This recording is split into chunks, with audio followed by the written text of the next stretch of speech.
Sharing live stream. I'm glad that they give me a notification there. Yeah, I'll keep getting one up. Live stream. We're away. It comes in a bit earlier than I realised. So, Gord's here, Moten's here, and we're ready to talk about.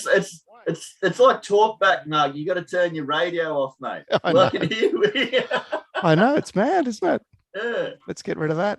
Anyway, we're away because it's Lismore Cup Day 2021. Is it the first crowdless one, Moten? Welcome. It is, yeah. Last year was only we were capped at 1,200 people last year. So, yep, first one. It's a real shit show. So anyway, it is what it is. We'll just get on with it. Still, least, yeah, going good. Well, at least we're racing and we're betting. They're the two most important things. That's right. Yeah. From a club point of view, we look forward to the catering and the people come through the door and the drinking and festivities, but unfortunately, that'll have to be taken out of the budget. And, I think the most interesting thing is that you actually put on a boxing show at night as well, driving down the main street of Lismore after Cup Day. Yeah, you guys were lucky to witness that firsthand, weren't you? Yeah. All right. Well, hopefully we'll be there next year to get back amongst it. Moten sent me through a little video filmed by Scotty, the manager of all things, and let's have a look at this. He's oh, hang on. Rails out 2.5 is the home crate for you, Marcus. Home turn. Gets it quite to see when you get down. That's a bit camber's wrong, and so when it's Got a bit more volume, Mark. When it's out, the horses can all get there right there, moving up, shoot around. So, which means it should play a little fairer. All right. Yeah. Sorry. I think basically what he was trying to say was that by having it out 2.5 metres on the corner, it was taking a bit of the outward camber away, so making it a bit easier to get around. And that's just something that's built up over the years. So it didn't look like 2.5 metres to me. So am I just not seeing things right? Maybe they're using a short tape measure. Anyway. By the way, mate, to me, looking at that track, that hard fence bit still looks pretty nice to me. Anyway, we'll see. All right. How would you like to sort this out, Gord? How many races have you actually got through at this stage? I've done them all I've done them all, but I've done them all 3/4. Okay. You know what I mean? So I'm missing one step so far. All right. Well, we'll just get amongst it. I think that I want all the inside information of Mark with a K. Yep. I'll just call you C, Mark, and okay. Mark, I'll call you K. So, yeah. Thanks very much, Gord. All right, let's talk about race 1 here. It's a 1,400 metre maiden, and Matthew Dunn's got a $3 favourite by the looks of it. Fresh Prince Exhibitor and Marlu Millie are the other chances. As you can see by the ratings to win map there, it looks like a leisurely pace, and they've mapped the favourite back last on the inside. Gord, any early thoughts at this stage? I've always had an opinion of this horse, number 1, Think High. I reckon you backed it in town. Yeah, it disappointed me last preparation, but remember that run at Lismore, Mark, you'd remember it, that first up run where it against the bias did that gigantic run down the outside. I stamped it as a good horse off that run. It's kind of let me down a little bit since, but I'd suggest that break, the 2 flops last preparation, and then they gave it a good spell and it came back and ran a really nice second, means to me that they put a bit of work into this horse because it does have ability, and I think they might have got it right. And if they've got it right, it just wins this race. As far as looking at ratings to win, as far as that sectional data is concerned, we're looking at some really good late stuff there. Second best 4-2 on the day last start at Grafton. And I'd suggest it's got upside off that. And, you know, they're all trying to win these races because you've got the extra prize money with the showcase at Lismore. So I think it'll be targeted. And M. McGarren is a jockey I'm looking for, and he has options from barrier 6. There's some other, you know, moderate horses that might have a little bit of ability that are lightly raced, but I don't think they have the talent of number 1. Yeah. So, Moaten, you got anything to say about this race to kick off the card? I'm with Gordo. I think the top weight's got too much form on these. Like, I know the local trained exhibitor, it's been trying to win for the last 3 starts. It'll probably get back too far, and I just don't think it's up to the top weight. There are probably other chances. The Fogden also 3. Yeah, it's got sort of mystery reasonable form, form at Caloundra and that. So second up, yeah, it's probably a chance to fill the place, but yeah, definitely the 1 looks way above the rest of them. All right. It did have that gourd feel about it, think I. Moving on to race 2, and we've got another dun horse that looks to map back. That's, have I got it right? Daedalus.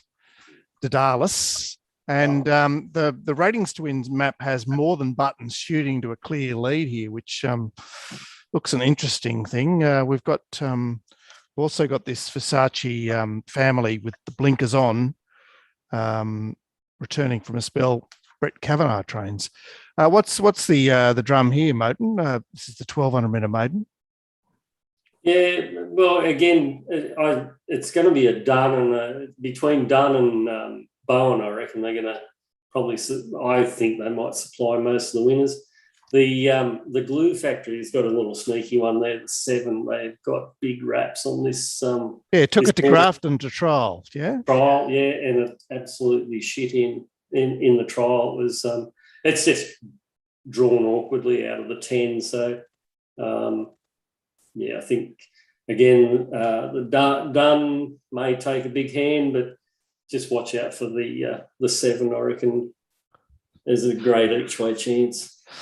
Has anyone picked up that at wit's end for the Kosciuszko? No, I'm saying that the racing to win map is wrong, because this hardly the end has pace. They'll go forward. Now, obviously, he can't bring that up because it's a first starter. Yeah, so No, you've looked at the trial guide, so you're able to inform the map, aren't you? Yeah, it's got early paces. So I'd expect it to lead or sit outside lead. And to be honest, with the fact, I mean, they should know that that's what they should be doing, particularly as Mark with a K mentioned that they're really trying to win this race. Well, you wouldn't be tagging it from the wide barrier if you're really trying to win. Oaten, do you know anything about that or not? Are they going to be positive or? No, I'm not. I haven't got that much out. All I got was a whisper that it's really worked well, and that they're looking for it to run really well. It is actually a half, I think, to at wit's end. So okay, yeah. Look, if the time had lined up, I'd have it on top, but it donkey licked the opposition. There was nothing I could gauge from the opposition to get a guide on how good it was going, but the time wasn't absolutely sensational. There was only one other trial on the day. I think one other trial on the day was about a second faster. But yeah, no, looked really professional, stylish, strided really well. And there's some question marks about some of these other runners. Because, you know, like what's Cav doing with this Fusiyaki family? Like he doesn't mind playing funny buggers, does he? He's a bit hard to read. You know, and did you go looking for Dunn or not, Gord? Yeah, I watched the replay of that. Is that Daedalus we're talking about here? Daedalus, yeah. Yeah. I think people are making too much of how unlucky it was. It was dead set. I mean, it went back. It was held up for a long way, wasn't comfortable in the running. So I'm suggesting it's got a lot of upside. But when it did finally get some run late, normally when they get that kind of trouble, I really like to see them like power that last 50 metres. And it didn't do that. So for me, because It's not really done anything else sensational in its career. I think the market has overplayed the unlucky nature of its run last start. So too short for me, but of course it's a chance, particularly with those connections. By the way, I could entertain actually having a saver on making Hardly the End my primary and actually having something on Fusiaki Family. It's just got to feel like Kavanagh setting it up to win. Okay, there are a few questions there. Obviously, the unraced, widely drawn local, and the shipper. Well, the shipper. It's come from Muswellbrook. It's come up to the north coast. Let's talk about something more local, which is race 3, and Beef Week Princess is the favourite. She's a little honest thing. Comes from the back. Has won two races there, hasn't she, Motes? She has, yeah. She's going really well. Yeah. Yeah, but as you can see, this looks a steadily run race, and they've mapped her 3 wide mid back there with cover. She doesn't seem to have any pace. Gord, any thoughts on this one? Well, there are 2 chances, 1 and 2. So I was looking for Oaten to, reveal information if he's got any. Yeah, I know the owner of the number 2, and he's pretty. Whilst he's very quiet, I think he expects her to show up tomorrow. He's a lot of his horses he's playing. They've been working to this day, purely prize money and stuff. So he does like a good Lismore Cup carnival, and they've only got to walk over from behind the tie-up stalls to get to the track. So there's, she'll be ready to go. Yeah, well, at least she came from the back in a race where they actually got fast. That was a slowly run race, and they sprinted home. So no pot on her last start. The only thing I could say is that I don't like to find horses that have to go back all the time, but she doesn't look to have to get much. Well, I like to find early prep too. Like, she's been running around for ages. I mean, Nigel and I both backed her at Coffs Harbour. But I was putting that down to maybe the horse is a lot better on top of the ground. And by the looks of that track from Scotty's video, it looks really fast, which could suit this thing. Yeah, tell us why you've chucked an inch of water on the track, Motes. Oh, it has been drier. It has been warm up here too. Up until yesterday, it's been quite warm. We had a 30-degree day the other day, so he just wants to keep it, in that 5 mark, and expects the sun's supposed to be out again it up tomorrow. So I would think it's going to race a good 4 and be plenty firm. The other thing is definitely a positive jockey change there on Beef Week Princess too. Masuda to McGarren. So if you go back, McGarren rode it probably about 6-7 starts ago, and for a second and a win. So at Lismore early on. So yeah, I've got McGarren riding it last start. Yeah, but he's talking about when you backed it, Gord. Oh, okay. Oh, yeah. Okay. Cough. Oh, yeah. Sorry. Yeah. Yeah. Last 2 starts, McGarren has ridden. I'm looking at this the wrong way. I went round since McGarren's got back on it. After riding, it's first and second. Yeah. So. All right. So that's what were you saying about number 1 there, Gord? It is resuming. It's had 2 trials. We've got that lovely win at Grafton there, which for me is the biggest, one of the biggest winning figures of any horse in this race. I know that was over 1,700 metres. Look, what it did last preparation a couple of times, there was a couple of dominant wins there. They were off very average trials. It's trialled a shitload better this time in. And I'm looking for these kind of trainers to be really getting them ready to win on grand final day, which is Lismore Cup Day. So it won its first trial, and the second trial, it was pushed out in a really slick time at Lismore. I think this horse is gonna love 1,400 metres first up, because its dominant stuff last preparation was 16 and 1,700. Found some form last preparation. Definitely going to appreciate the dry track. Trialing shitloads better this time in than it did last time. Looks yet again like a bit of a setup job, doesn't it?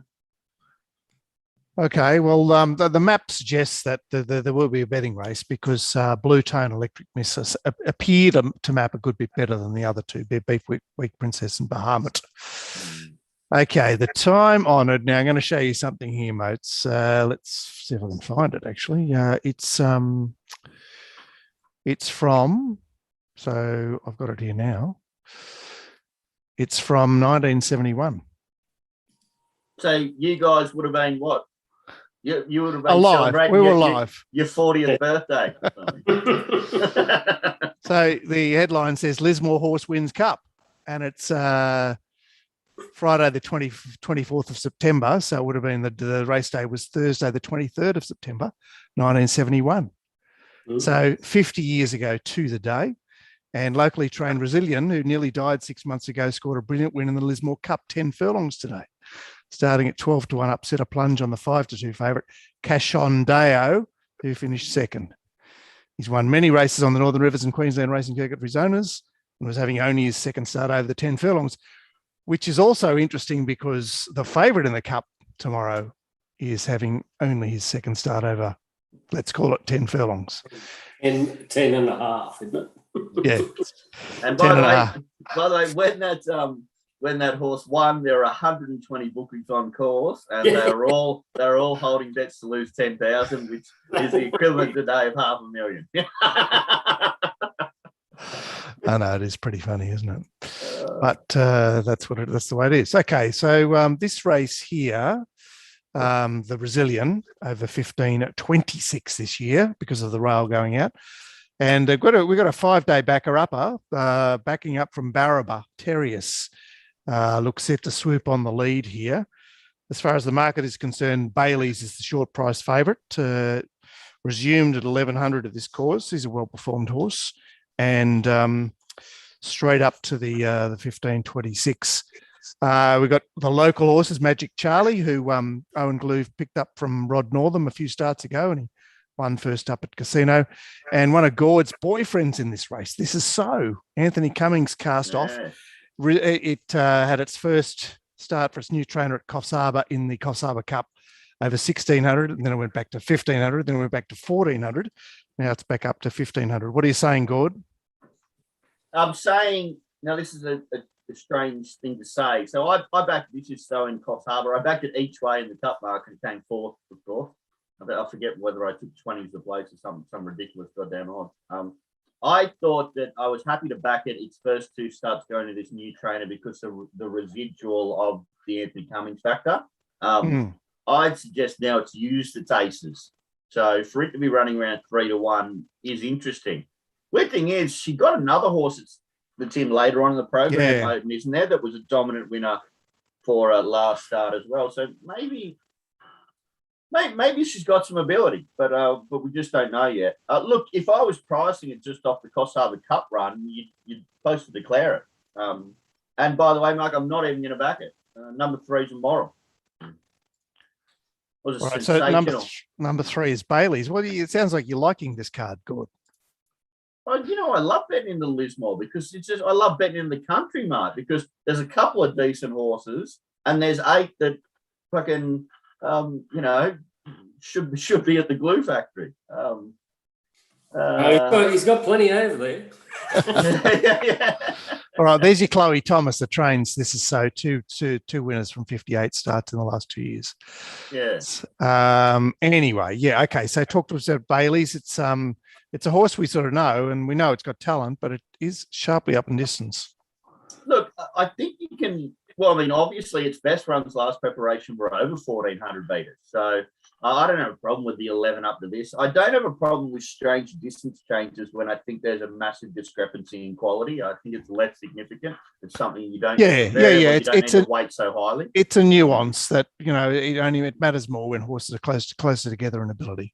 It matters in Saturday Metropolitan race and shit, but I don't think it matters so much there, particularly when the horse actually has form over longer distances. Like that run at Eagle Farm to She's the Boss was great. It beat Tara Jasmine at Coffs Harbour. And then and that was in the championship qualifier, $150,000 race. And then, it came last in the championship. But I'm pretty sure that that was an end of prep thing. They gave it a nice long break. Its return was great, guys. And when it finally got room, it extended beautifully. On that occasion, it carried 60.5 kilos. It's down 4.5 kilos. Another tick for me. Best horse, down 4.5, second up into the preparation. Lovely return. Ran in stronger stuff last preparation. It just wins. Moat, see you all over the favourite here? Oh, the favourite looks the best horse in the race by a mile. I was there that day at Coffs when it won the country championship. It was a huge run that day. Oh, and how was the lunch that day? Oh, that was fantastic. It was good. Had me trotters in the trough. But they do. Owen, the glue factory does have a big opinion of Magic Charlie too. So he's set this horse for this race. Yeah, it does look like that, doesn't it? He has. So he's they're quietly confident can run a good race. So. Yeah, I'm with Bailey's for sure. It's the class horse of these anyway, or the best horse of these. Yeah.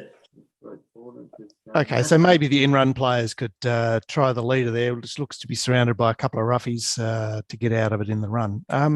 Race, that's the Brazilian. We've then got the Class 1 over 1,200. This looks a competitive race. We've got Emma Rosa, Split Jate, Lose Long, Coastal Charm and Senshi Spirit grouped together at the top of the market. The pace is supposed to be above average. We've got the breakthrough winning Mia, Coastal Charm holding out Senshi Spirit. Any interest here, Gord, or is this... Well, I don't agree with this map. I mean, unless there's significant intent shown by Yvette Lewis. I mean, Senshi Spirit is 1,400 back to 12.10. Coastal Charm is 11 up to 12.10. Yep. Oh, that map sounds silly to me then. Yeah, so you're saying Coastal Charm holds the lead?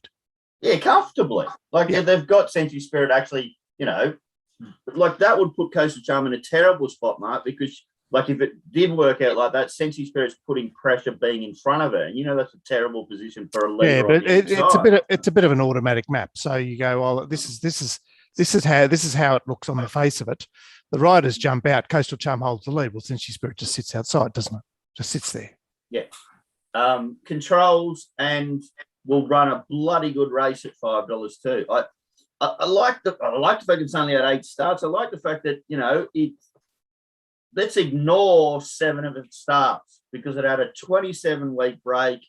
Comes back, dynamic win. I know it led, which was an advantage on the day. But if you notice, guys, when Grisdale was restraining and the horse's head carriage was all wrong. So the horse could have actually gone faster and still been just as strong late and run a better time. If he can get this thing a little bit more comfortable and balanced, it'll lead and control, which I'm always looking for at Lismore. It's come back really well. And off the figures that it did last, they're sort of equal to the others, but I'm framing a narrative that its figure could have been a lot better. So it's just obviously the bet for me. And barrier 2 Mark. So let's say the jockeys do go mad and try and, get to the front or whatever. I know where it's going to map. Like 75% of the time it's going to lead. The other 25% is going to be behind lead. Yep. They're 2 positions that I'm looking for on the day. Horses come back really well. And C. Thomas might have third winner winners from 60 starts. Yeah. All right. What's the local mail here, Moaten? Oh, again, the Bowen horse Split Jate. It's had some good form. It's run on really well in a lot of its races. Don't be surprised if it doesn't pull out a big one tomorrow. So, what was the narrative for the last start? I mean, so it won its maiden, and then it went into a Class 3, obviously, but got outpaced and sort of distance, beaten 6.5 at $8. Comes back to a Class 1 here, hard in the market. What were they saying, or what's the local knowledge there? Just giving it a bit of a run around, I think. Okay. Getting it ready for grand final day. Hey. Yeah. And don't forget the 5 there. Our friend from Casino, Mr. Savins. He's got the cab Sav there. Okay, yeah. Yeah, so he's got a little bit of an opinion of that horse. So anyway, he'll be poking around at long odds. I see it's got blinkers on and a quick back up there, Cab Sav. Third up, 2,000 meter runs, and then bang. Mate, of my figures, if it's got upside off its first up figure, this one I mentioned, it'll just win this race. Look, I must say it fits my profile of a breakthrough winning mare at the course, gets forward. Yeah, now I've been grayed up by inside information, Mark. Oh, well, there's some trifecta plays there. yeah. I mean, the one that's got the best stuff is actually number 1, Luz Long, but I don't think the 1200 first up is where it can do anything. Oh, okay. The Untamed is race 6, so it's one of the features on the day at the 1200. And a Miracle's been flying. It's the local mare, but it's a bit of a fat field. And we've got Valiant. Used to be trained by Jimmy and Greg Lee. It's a 6-year-old that's had all of 4 starts and won 3 of them, and hasn't been seen since it won this race last year. This is the maddest thing I've ever seen. What's going on here, Oaten? Well, my mail from the Tweed says that they're trying to get a slot in the Kosciuszko with this. So. Right. Well, they could have trialled it to perhaps encourage slot holders. Yeah. So that and I'm sure a Miracle they're trying to show it off as well. So it's flying at the moment. So and then you've got the Drake, which is if it runs there too, it's a well performed horse too. Yeah, so. Very well performed. This is actually good. This is a cracking field. It is. This is the race of the day. This is the race of the day. Yeah, great race. There's probably 5, or even that Pride of Pinjera that's been running well too lately. So and it won last start at the track. So yeah, well, we'll get to that trainer when we come to the Cup because that's very interesting. So it's a hot race, eh? Yeah, I'll just see if I can bring up this map. It sort of disappeared on me. So they've got Valiant holding out Pride of Pinjera. Pinjera. See it through back on the rails behind the leader there, and the Drake last on the rails but not far away. So a Miracle sort of midfield and Dubai Turcoon mid-back. Gord, what are you saying here? You like the race, or you just think there's lots of good horses? And I'm absolutely unloading in this race. Oaten's mentioned the only 3 horses you need to look at, which is a Miracle, which is just running really well, nice and powerful through the line. Goes well at the track, so this is all good. The Drake comes off superior stuff because it's coming off provincial form. The thing about the Drake is I've had enough of it, Mark. I've backed it a few times because it's actually been in races where I think it should have got the job done and it didn't. So, and then there's the horse that's a dead set absolute moral that'll win by 3 lengths, and that's number 4 Valiant. This race is all over. This horse's figures are sensational. I know they are good, but they're a year old now. So and then we get Oaten just mentioned the fact that they're trying to get it into the Kosciuszko. Right. Well, if they're trying to get it in the Kosciuszko market, it's trained up here. You're running out of time. You'd want to be smashing the opposition on this. And if it does run that figure that it has previously, and by the way, was at the track as well, so we know it handles. So it ran close to a 90 at Lismore, Mark. I know it led on that occasion, but did you notice when it led, he was trying to sort of what can we say, hold it up a little bit. And then when he finally gave it a cracking that last 150 metres, it put 2 lengths on horses that had more momentum up. It was an impressive win. And it's going to lead, which I'm looking for. What price am I willing to take? 6 to 4. Okay, well, it is double that, Gordo, at the moment. So it looks like it may not be quite double that, but let's say that with a little bit of friction between the corporates, you could be looking at double that. Oaten, have you got a position in this race?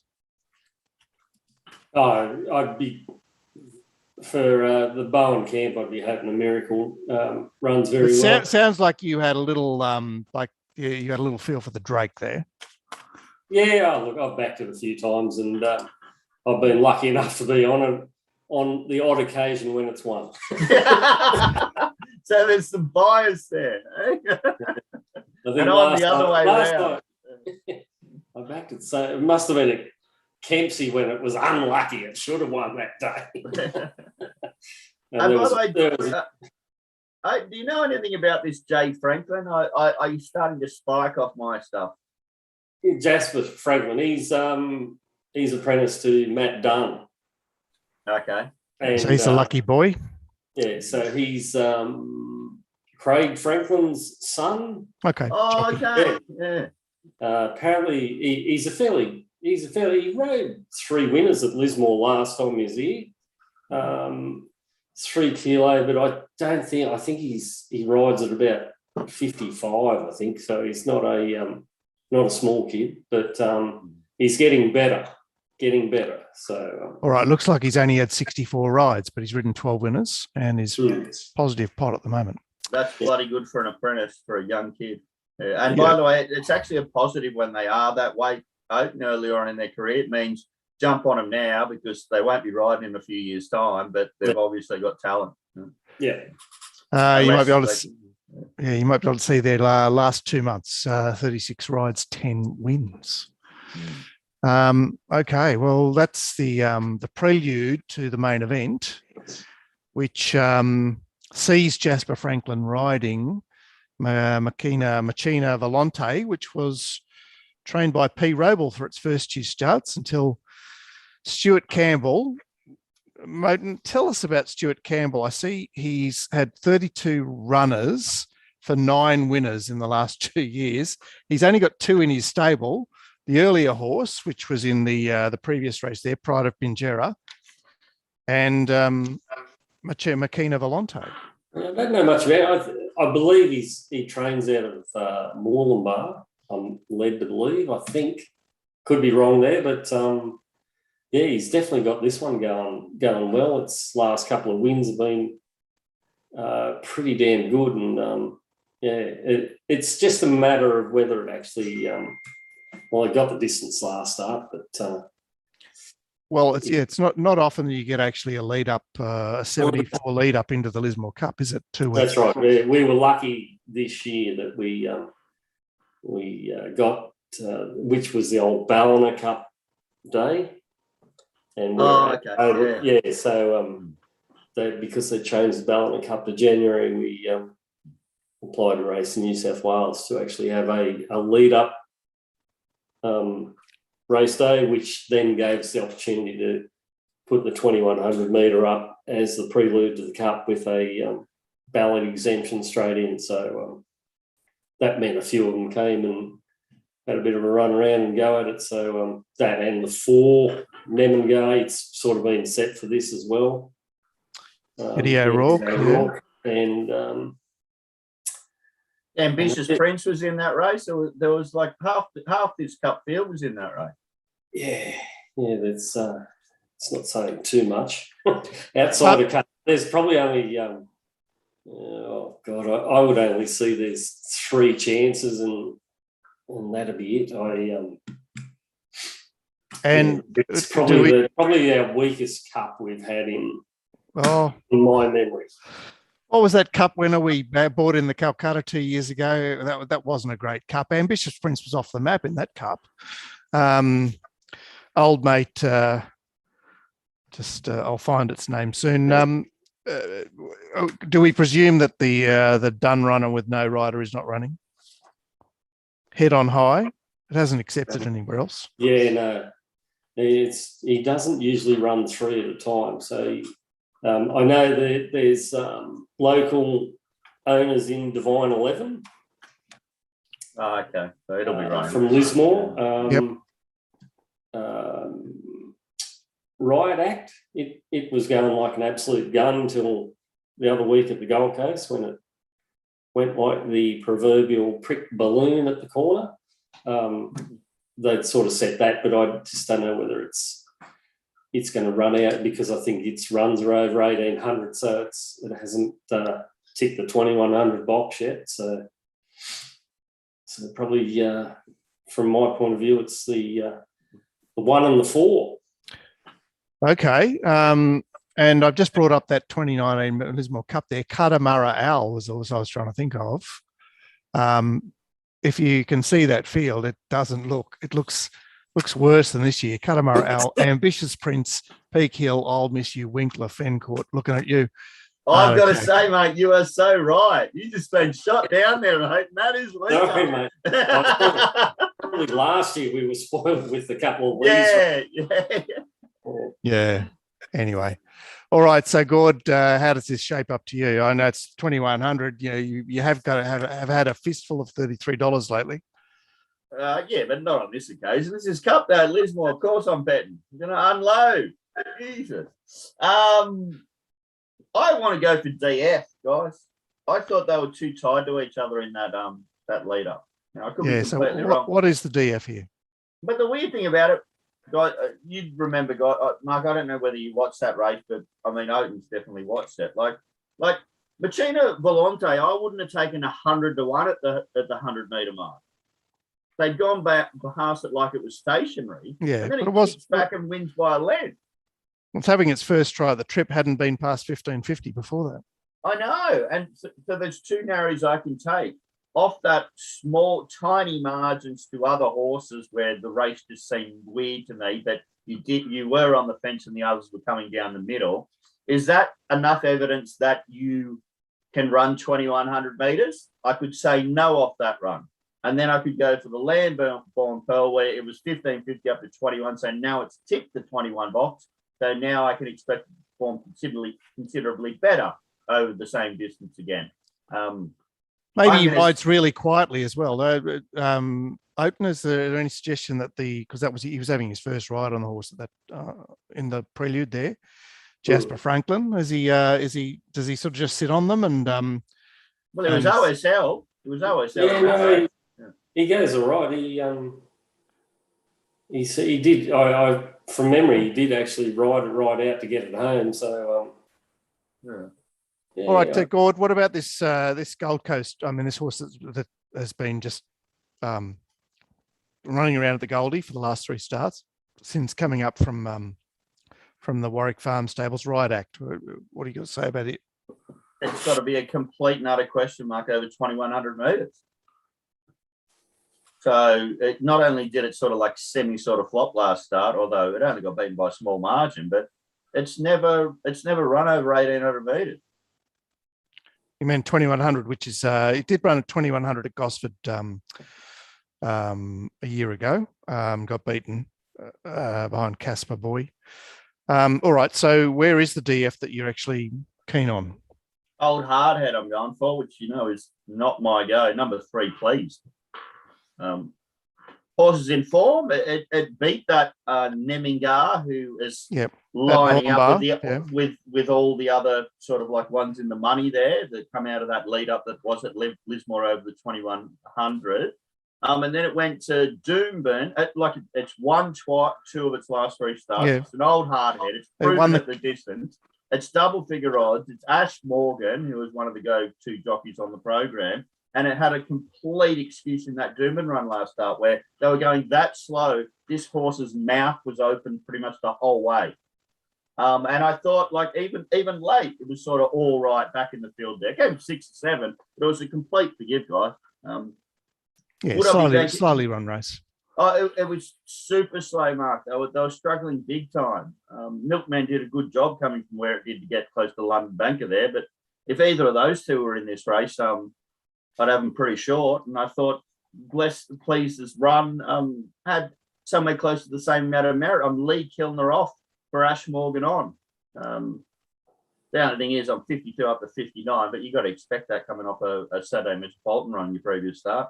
Yep. Old Hardhead, what are we looking at, Mark? 54 starts. How often do I back horses that have had more than 10 starts, let alone 54? But I just sort of double figure odds with a bit of DF. That's what I wanted to play. Yeah, okay.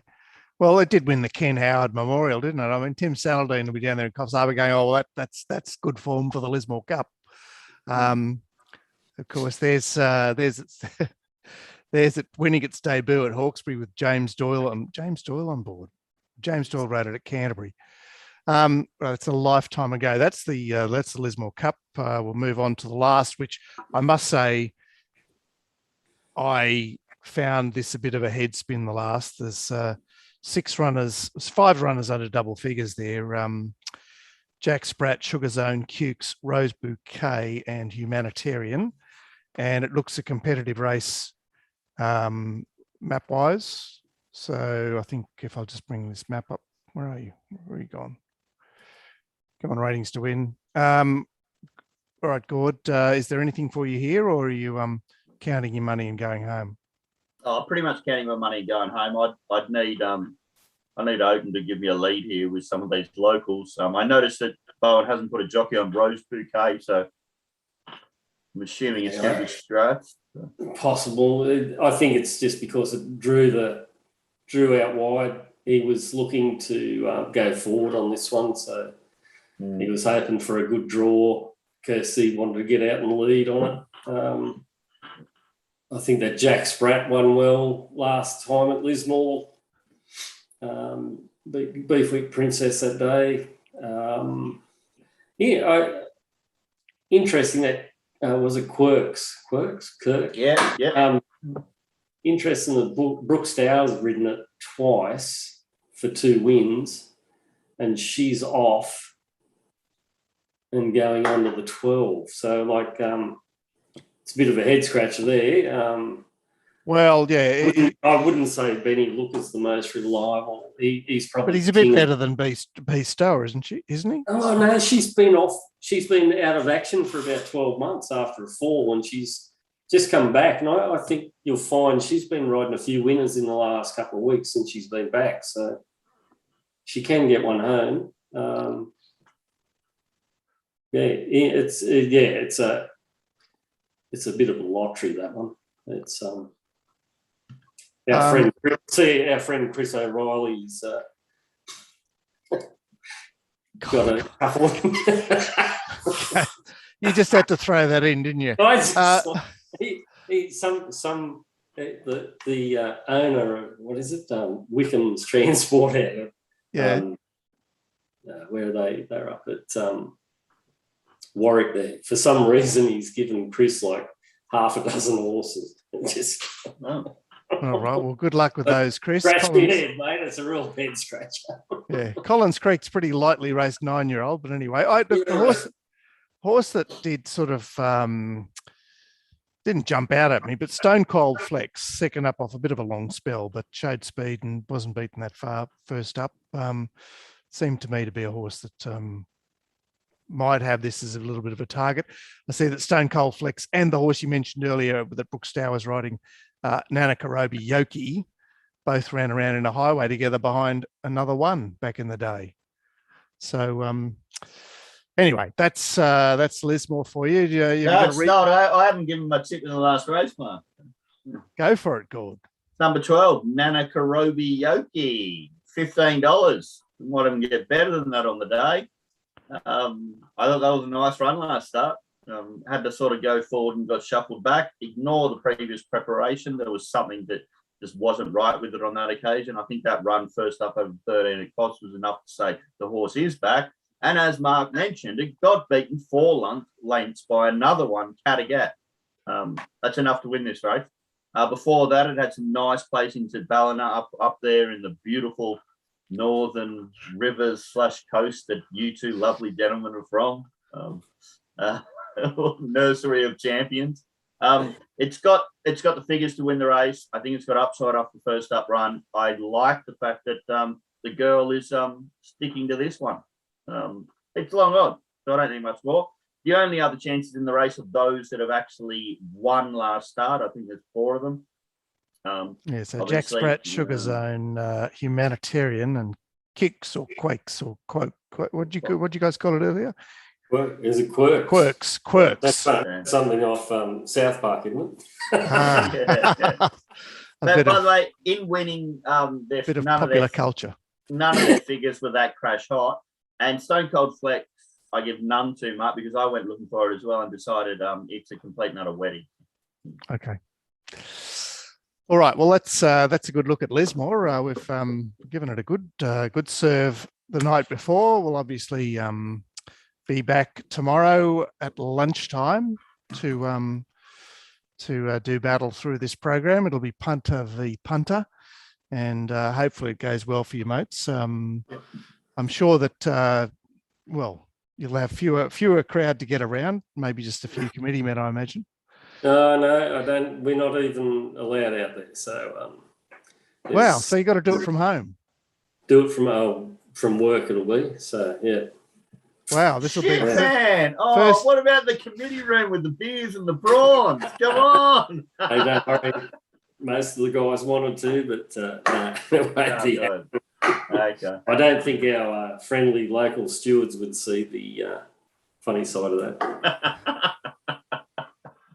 That is so funny, isn't it? All right. Well, thanks for coming on tonight, and we'll be back there next year because surely we'll be sweet by then.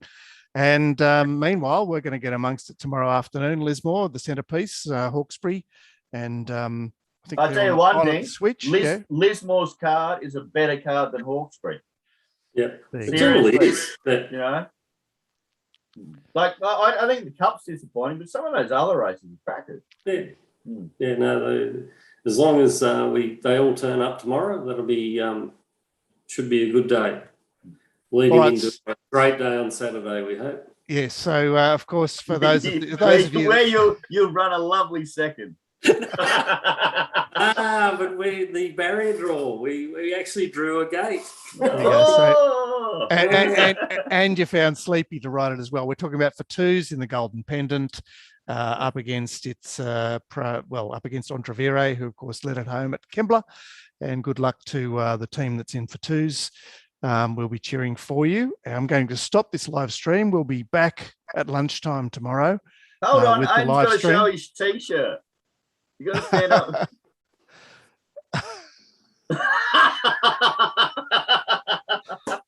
All right, maybe we won't be up at Lismore next year. Anyway, okay. Yeah.